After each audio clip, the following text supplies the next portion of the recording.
Good evening, ladies and gentlemen. My name is Timo and today I'm going to show you another Italian fountain pen. This is the third video about Italian fountain pens in a row. The first one was about the Stipula Model T. You're gonna see this video tomorrow. Post-processing takes ages, so I'm going to put this video online first. Yesterday I made a video about the Paraphernalia Big Revolution, and today I'm going to talk about another Stipula fountain pen. Or actually I'm going to talk about two Stipula fountain pens, or two Stipuli fountain pens. I don't know how the Italian make the plural with names, whatever. Two fountain pens by Stipula. Both the same model, but both different. Okay, this is not a fountain pen I fancied. This is not a fountain pen I planned to buy. I simply went into a shop to buy something completely different. The shop is called Kuri Künstlerbedarf. It's in Freiburg, my hometown, and they do have fountain pens, but people don't know that, so they don't get very many customers, and they've now decided to get rid of most actually of the fountain pens and are selling them at ridiculously low prices. For example, they've sold two Kaweco King of Pen at about half the price, which is already still very expensive, too expensive for me. They are selling the Le Mans for 270 euros. They had some Stipula, of course, and this was the last Stipula they had. I went in there. I've seen this pen for about half the normal price, and I just had to buy it. I couldn't leave without buying it, and so I did. I bought this pen. I went into class, bought some ink on my way, filled it up and started writing, and noticed a problem. The housing of the feeder nib was broken. Well, okay, let's start from the start. What I got was this. Inside this box with a nice Stipula logo and a window, you have this. This is an eyedropper and the actual pen, and the eyedropper already tells you this pen can be used as an eyedropper filler.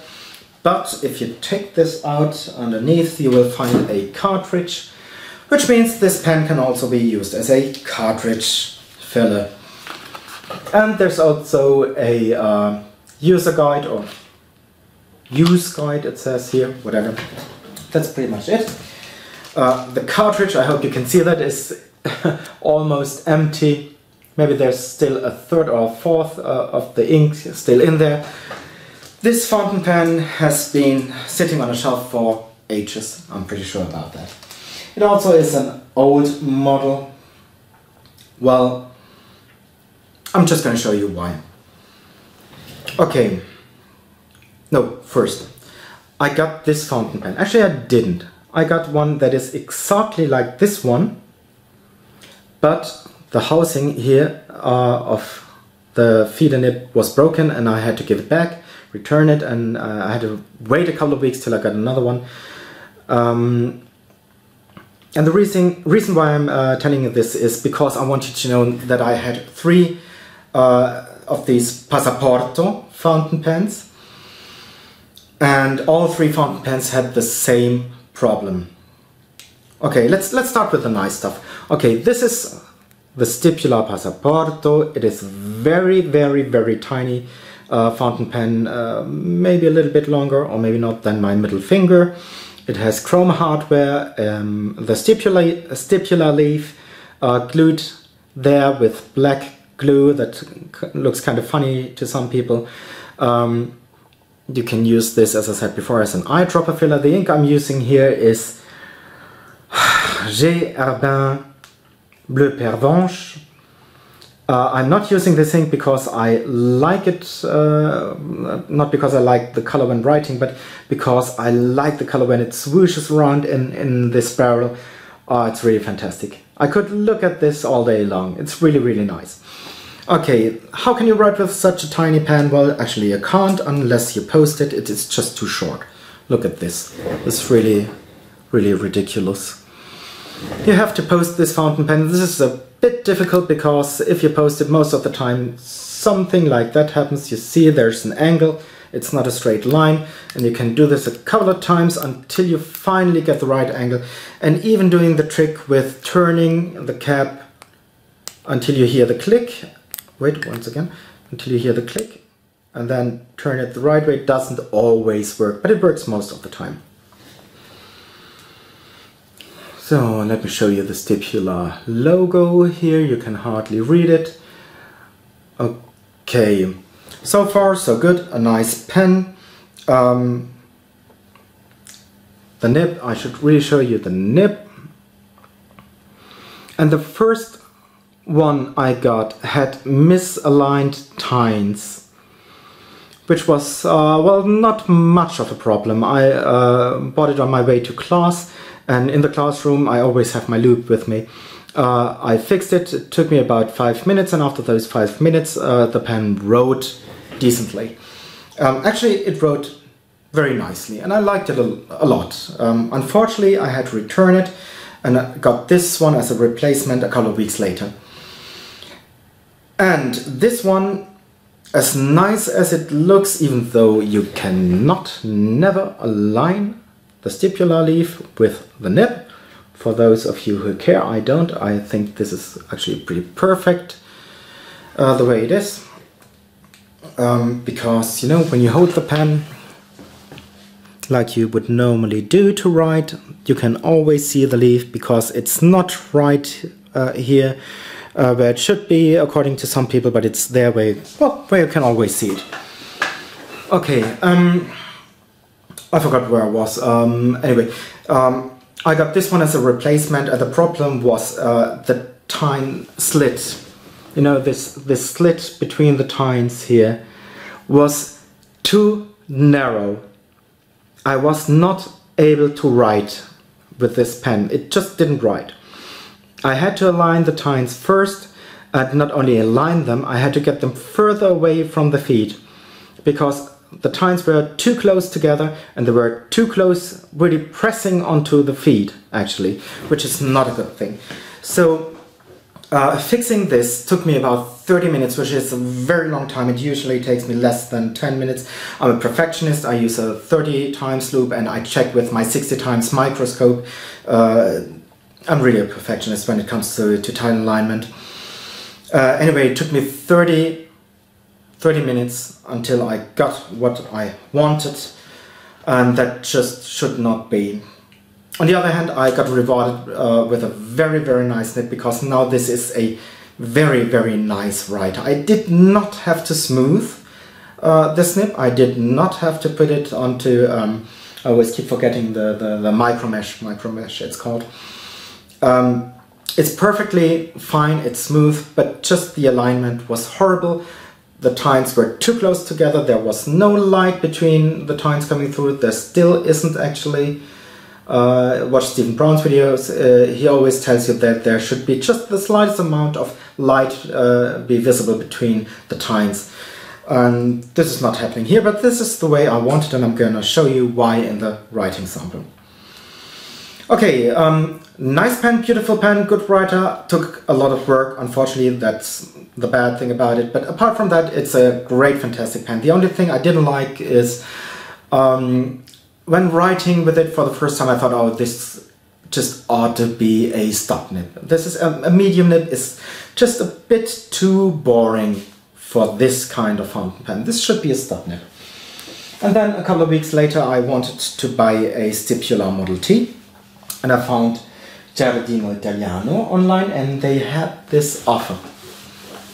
If you buy for 400 euros, you get one Stipula Passaporto free with an ink, with a nib of your choice, F, medium, broad, stub, and fantastic. Well, I didn't have 400 euros to spend, but they also had this offer. If you spend 200 euros, you can get the Stipula Passaporto for an additional 15 euros. 15 euros for a Stipula Passaporto. How can you say no? I couldn't. So I got my second Passaporto from Giardino Italiano, together with my Stipula Model T and the Paraphernalia Big Revolution. And this time I got a stop nib. There was, well, you could choose the nib, but you couldn't choose the color. This is the Neve model. I think Neve is winter in Italian. And it is quite different in comparison to, well, it's of course the same pen, but you can see the length is slightly different, and of course this has gold hardware, this has chrome hardware. The nib is chrome or stainless steel here, is gold plated on this one.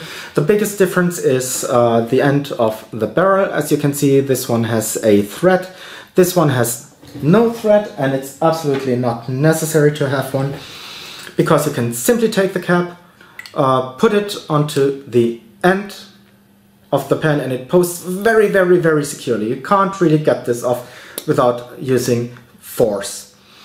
And for those of you who care about that, because there is no thread, you can align the nib and the stipula leaf that is not glued on with black glue. Fortunately, this looks a lot better than on the old version. Well, you can align the nib and the stipula leaf. Apart from that, technically the same pens, the nib gold plated, and this can also be used as a cartridge pen or as an eyedropper. Oh, the logo, I wanted to show you the logo. I wanted to try because it's barely there. It's really, really, really difficult. I can't... Where is it anyway? Okay, there it is. I hope you can see this. I can, yeah, there it is. Can you see it? You can hardly, I can hardly read it. It says Stipula, made in Italy. Yeah, but it's very, very nice. Very nice. You can hardly see it, and that's the way I like it. Okay, one problem with this pen, well, actually, the same problem as before with the other pen. The nib is very nice, it is smooth, it is just the way it should be, but unfortunately out of the box, same problem, the tines were too close together, there is no light to be seen through the tine slit, even after I fixed it. Some people say the nibs are made by Bock. I don't want to believe that, because I've never seen Bock make anything like that. I mean, every Bock nib I had worked right out of the box. This would be the first one that didn't. So I'm not sure whether that's a Bock nib or not. Once again, aligning this nib took me ages. This is one, yeah, more weird thing. You know, with the Bock nibs, it usually takes me a couple of minutes, because when you well, put pressure on the tines, you can really deform them rather easily. This one, oh gosh, I had to push and pull so many times till I got it properly aligned. It took me ages. At the beginning, when I got this pen, I could only write downstrokes even, because you had to apply a lot of pressure to make the tines open up, so there would be some, as my wife once put it, hot capillary action. And well, upstrokes were not possible, side strokes were not possible, no way. Only downstrokes did work, and it took me once again about half an hour till I got this pen to work properly. This is really weird, because I would wholeheartedly recommend this pen if it wasn't for this problem. And I've heard other people say that before, and I've read about it on Fountain Pen Network. People said, well, this is a typical problem with the pen. Although I think I had a lot of bad luck. Most pens you get, you can really, really write with. Okay, that's it. Two beautiful, tiny pens from Stipula. I like them a lot. Really, really wonderful pens. I prefer them, for example, over the Kaweco Sport pens, to compare them with another small pen you have to pose to write with a Bock nib. If this is a Bock nib, I'm still not quite convinced. However, the price you usually have to pay is kind of ridiculous. It's an Italian pen, and once again you have to pay for the design. The ordinary price is about 80 euros or $80. They are cheaper in the United States than they are here, although, well, Italy is just about 500 kilometers away or so. Yeah, for the price, well, not so good. But if you have the chance to get it for, let's say, less than 50 or maybe for 40 euros or dollars, you should definitely buy one, because it's really, really worth it. I love them a lot. If you think you can fix the nib yourself. Or you could just order it. If it doesn't work out, you can send it back. Well, whatever. This leaves me with only one more thing to do, which is the writing sample, and that's what I'm going to do just now. See you in a second. Bye bye. So here we are, Born to be Kings. This is the writing sample for the Stipula Passaporto. I'm going to start with this one. Two things I should say before I start. I've set the tines for a minimal ink flow, which gives me a little bit more line variation compared to having a maximum ink flow. Well, it's kind of logical if you think about it. The other thing I wanted to say is I'm using this as an eyedropper filler, which actually works very, very nicely, and it looks very cool, really, really nice. Why am I saying this? Because you might want to watch the video about the Stipula Model T I'm going to put online tomorrow. The Stipula Model T is supposed to be used as an eyedropper or cartridge converter filler, and I actually wasn't able to use mine as an eyedropper filler because, you know, after a while it started gushing like a Japanese woman in a tentacle rape video. This fountain pen, on the other hand, works very fine. It's really excellent when you use it as a eyedropper filler. Okay, let's get started. This is the this is a Stipula Passaporto or passport.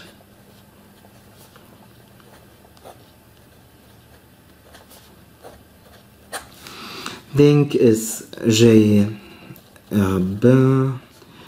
Bleu Pervenche, whatever. Okay.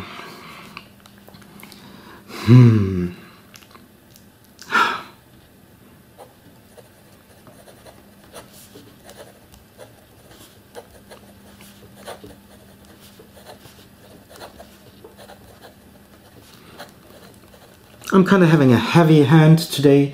If I try to put on less pressure,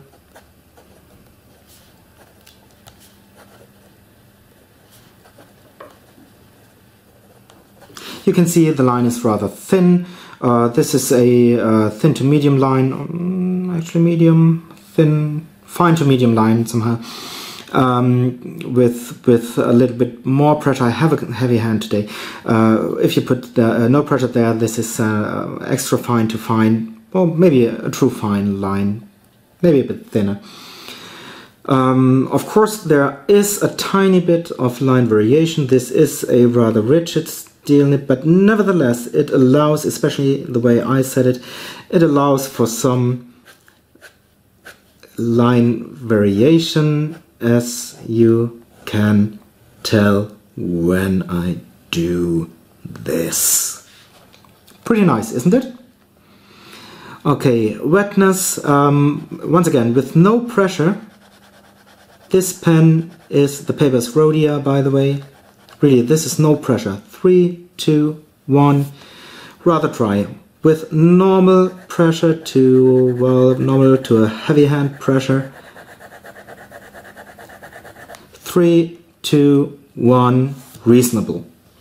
Not very, very wet, but it's reasonable. And I really like that because it allows shading. As you can see here, there is some shading going on. With very wet pens, you get hardly any shading. Everything turns dark. With pens with no ink flow, you just get a light line and very little shading. But this is really shading friendly, as you can tell, and I really like that. Okay, I'm not a fast writer, but this pen is not going to skip. I'm just doing this retarded looking test. I know it looks bad, but it's just a way to tell whether a pen skips or not, and you can see there is no skipping. I was a little bit sloppy here, but even this is not a real skip. We had flex, we had wetness, we had fast writing. I think that's it. It's a very, very nice pen. It is smooth. It is really smooth, believe me. Maybe you should try to listen to this. The nib makes some noise, but I think what's more important is that that it's always the same noise. You know, it doesn't get louder when writing in one direction than when writing into another direction, if you know what I mean. Well, it is very, very smooth. Okay, the second one is the Neve model with a 0.9 stub nib, quite different. This is once again a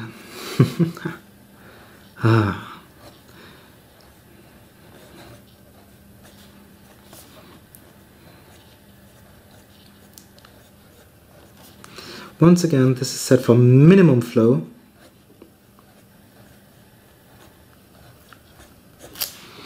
The ink is Graf von Faber-Castell, the new line, the red from the new line.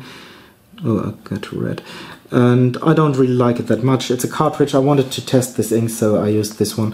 I'm not a big fan, but well, you can see there is some shading, and it's in this pen. It's not that bad actually.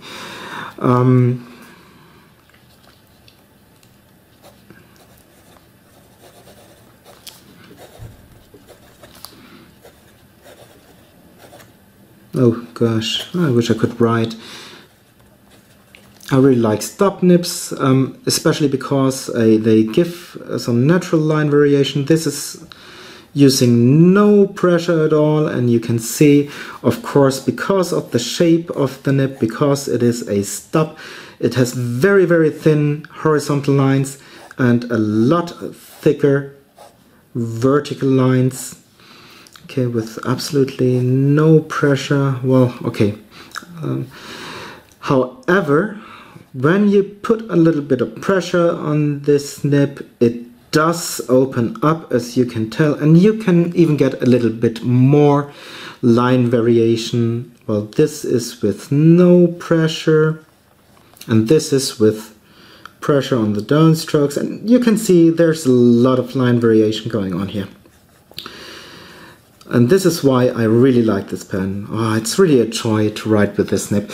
But remember, you have to set it first. It is smooth. It is not, well, it is a smooth nib, definitely, but it's not very crisp. So for those of you who like crisp italic nibs, you might want to work a little bit on the nib before you think it's perfect. Wetness with stub nibs, a little bit more difficult to test, because, you know, with horizontal strokes you don't really get a 3, 2, 1 any wetness. Even when putting on more pressure, well, you get a little bit of more wetness. 3, 2, 1, okay. But you have to do this to actually, and this is a bit more difficult. 3, 2, 1. Alright. So this is not a very wet pen, but it's okay. It's very reasonable. Too wet is bad, too dry is bad as well. I think some people like wet pens. I don't. Wet pens. Well, not wet pens. I like a medium wetness, because I can actually use this at work. I don't have to wait a couple of minutes till the ink is dry before I can go on writing, which would be no good for me. Okay, does it skip? Once again, this test, as you can see, there is, even with this weird retarded looking test, there is no skipping whatsoever. The feed is excellent, the nib is excellent, and well, they really fit perfectly. Smoothness, once again, listen.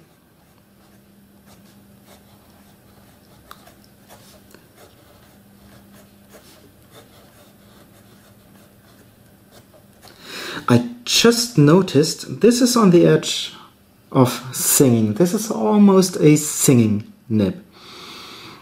It is really smooth. For a stub nib, it's incredibly smooth. Usually stub nibs are kind of, I don't know, they just sometimes even dig into the paper, but this is really, really, really smooth. Okay, that's it. Passaporto with an M nib. Passaporto, where is my mind today, with a 0.9mm stub nib. Both excellent writers, both very beautiful pens. Both, well, definitely a recommendation. I really love these pens. These are, I bought this one, I put the ink in, and I was really, I knew this is the right pen for me. I really like this a lot. But you have to be able to adjust a nib for yourself. Otherwise, you might have difficulties finding one of these that is alright out of the box. Well, you do anyway. I mean, just, well, otherwise you could fix it yourself. I don't know what I'm talking. Okay. That's pretty much it. I forgot what I was saying anyway. My recommendation would be, if you have the chance, try these pens. Either try these pens in a store, where you can judge whether the nib is adjusted correctly or not, or buy it from someone who adjusts the nib before sending them. I don't know who offers Stipula fountain pens, but you know, people like Richard Binder, Pete and Peyton street pens, I don't know how to pronounce them. They sometimes adjust your nibs, or if you ask them, they certainly will. I don't know who has Stipula of the big, you know them all. But, well, buy from one of these good stores, or buy where you can test it. Just don't buy it from Amazon or so, unless you are prepared to send it back, to be disappointed by the nib and to send it back. That's it. I hope this was kind of helpful, and I'm going to watch another Japanese tentacle rape video. No, I'm not. Alright, I got places to go. Alright, see you. Bye bye.